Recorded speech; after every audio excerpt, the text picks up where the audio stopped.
वालेकुम जी, कैसे हैं आप? तो बात करेंगे पाकिस्तान के तीसरे टेस्ट मैच की, इस सीरीज़ के आखिरी मैच जो सिडनी क्रिकेट ग्राउंड के ऊपर खेला जा रहा है, जहाँ पे आज मैच का दूसरा दिन था और ऑस्ट्रेलिया को प्रोबेबली पूरे ओवर भी नहीं खेला। उसकी वजह ये थी कि वेदर जो है वो वहाँ पे बहुत ज़्यादा ख़राब था, बारिश आ रही थी और जिसकी वजह से तकरीबन कुछ 46 ओवर ही आज के दिन ऑस्ट्रेलिया ने खेले और 116 रन उन्होंने बनाए 2 विकेट के नुकसान पर। बड़े मोहतात अंदाज में उन्होंने बैटिंग की।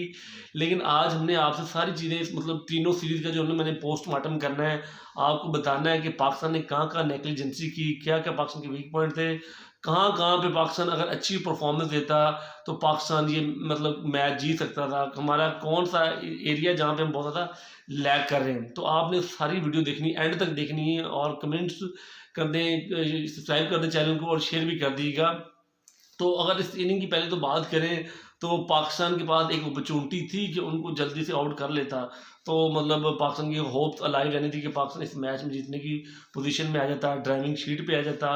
लेकिन हमने देखा कि ऑस्ट्रेलिया ने बड़े मोहतात अंदाज में बैटिंग की और 116 रन उन्होंने बनाए। 2 खिलाड़ी उनके आउट हैं, स्टीव स्मिथ और मार्टिन बुशी अभी इस वक्त क्रीज के ऊपर मौजूद हैं। तो गलतियां हम कहाँ पे कर रहे हैं, कहाँ क्या वजह है कि हम बार बार ऑस्ट्रेलिया में जाके हार जाते हैं।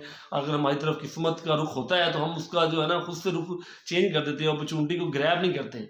तो भैया बैटिंग, बॉलिंग और फील्डिंग तीनों में मैंने आपको कंपैरिजन बताना है ऑस्ट्रेलिया का और पाकिस्तान का। तो स्टार्ट करते हैं बॉलिंग से।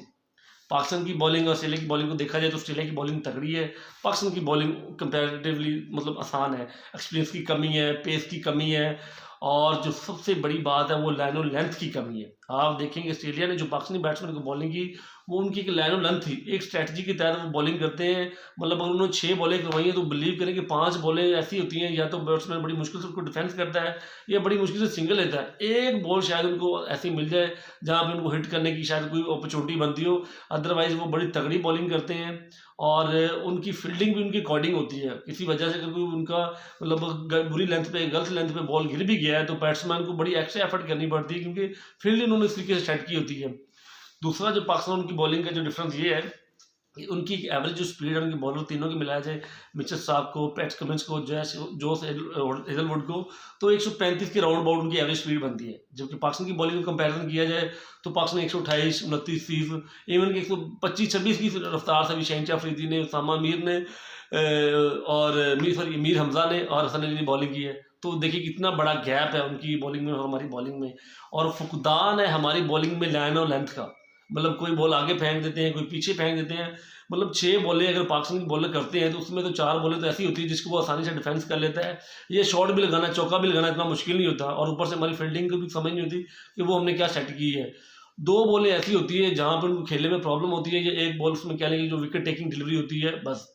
तो वहाँ पे वो 5 बॉलें विकेट टेकिंग उनकी बॉलर करते हैं, हर बॉलर यानी कि मिचेल स्टार्क को देखें, जो हेजलवुड को देखें, पैट कमिंस को देखें, और एक रोटेशन रखी हुई है उन्होंने और बार-बार वो बॉलर को अपने को रेस्ट देते हैं, फिर आ जाते हैं, 4-4 ओवर के स्पेल करवाते हैं। तो बड़ी एक तगड़ी बॉलिंग उनकी तरफ से देखने को मिलती है। हम वहाँ पे भी लैग कर रहे हैं, हमारी पेस लैग कर रही है, हमारी लेंथ लैग कर रही है और लूज़ डिलीवरी जो देते हैं हम वो ज़्यादा से हैं। अगर उधर पाकिस्तान की बैटिंग की बात की जाए तो जब क्रूशियल टाइम होता है तो हम अपने विकेट थ्रो कर देते हैं। हमने देखा कि जब ऐसा मोमेंट आया है अगर पाकिस्तान की जो टॉप ऑर्डर में से या मिडिल ऑर्डर में से कोई बंदा 50-60 रन कर देता तो पाकिस्तान इस मैच को ड्रा कर सकता था या जीतने की पोजीशन में आ जाता, वहाँ पे हम अपने विकेट थ्रो कर देते हैं। तो ये बहुत बड़ा डिफरेंट है। और जबकि उनको देखा जाए तो जब क्रूशियल टाइम आता है तो वो स्कोर करते हैं। दूसरे टेस्ट मैच को देख लें, मिचेल मार्श ने जिस तरह 96 रन की इनिंग खेली और एलेक्स कैरी ने जो 50+ रन की इनिंग खेली, तो वहाँ पे एक मुश्किल टाइम था। अगर पाकिस्तान वहाँ पे उनको आउट कर लेता तो पाकिस्तान जीत सकता था। और एक मेन वजह दूसरा टेस्ट मैच हारने की, वो वंस अगेन अब्दुल्ला शफीक ने मिचेल मार्श का एक आसान सा कैच छोड़ दिया। मतलब यार हद है यार, मतलब अफसोस की बात है कि ये डॉली कैच जो है जिसको आप 10 में से 11 दफ़ा पकड़ेंगे वो आप छोड़ देते हैं। कोई मतलब बॉडी से वे है, आप डाइव लगा रहे हैं, बॉल ऊंची हाइट पे चला गया है, बाउंड्री के पास खड़े हैं जी, तो समझ आती। और भाई आप बॉल सीधा मिडल की आपके हैंड में बॉल आ रहा है, बॉडी की भी आपके मिडल में आ रहा है, फिर भी आप कैच छोड़ रहे हैं। और आज देख लेंगे जब 31 रन मजबूरी तौर पर ऑस्ट्रेलिया का स्कोर था, तो जो डेविड वार्नर है जो कि अपने कैरियर का आखिरी टेस्ट मैच खेल रहे हैं, उनका बिल्कुल आसान था कैच, बिल्कुल आसान था कैच यार। जो पाकिस्तान की तरफ से डेब्यू कर रहे हैं, क्या नाम है उनका यार, मेरे माइंड से निकल गया, साइम अयूब, उन्होंने छोड़ दिए। मतलब जब एक बच्चा नर्सरी में, प्ले में, स्कूल जाता है तो उनको जैसे हमारे यहाँ ABC या अलिफ बे सिखाई जाती है, तो क्रिकेट जब बच्चा खेलने के लिए जाता है तो उसको स्टार्टिंग में बिल्कुल आसान से सीधे-सीधे कैच देते हैं, ताकि इसका जो डर है वो ख़त्म हो और ये कैच पकड़ सके। तो इसी तरीके का कैच जो है वो सैम अयूब को है, उन्होंने भाई छोड़ दिया। अफ़सोस है यार, इस तरीके से फिर आप थोड़ी टेस्ट मैच जीतेंगे। जहाँ पे मतलब एक अपॉर्चुनिटी अब बनती है, वहाँ पे आप ग्रैब नहीं करते। ऊपर से बॉलिंग की नैरो लेंथ आपके सामने ही है। तो ये जो छोटे-छोटे मैंने आपको पॉइंट बताए हैं, बिलीव करें, अगर इसको पाकिस्तान ओवरकम कर लेता है, तो यकीनन ऑस्ट्रेलिया से मैच जीतना कोई मुश्किल नहीं है। आमिर जमाल की बैटिंग हमारे सामने ही है। मतलब उन्होंने कोई 50 वाला रिकॉर्ड तोड़ दिया। इससे पहले कोई वसीम थे पाकिस्तान के एक्स क्रिकेटर, जिन्होंने कोई 80 रन की इनिंग खेली थी नंबर 9 पे आके। तो इन्होंने 82 रन की इनिंग खेली और जो इन्होंने पारी खेली है वो शानदार थी, लाजवाब थी। बॉलरों को, बाकी बैट्समैन को उन्होंने कॉन्फिडेंस दिया कि अगर आप चाहें तो कुछ भी कर सकते हैं, किसी भी सिचुएशन में, किसी भी टीम के सामने। और मोहम्मद रिजवान भी उसकी एक मुँह बोलता यानी कि सबूत था, जिनको पिछले मैच में कंट्रोवर्शियल डिसीजन की वजह से इनको आउट दिया था, तो आज उन्होंने भी अपनी खूब भड़ास निकाली।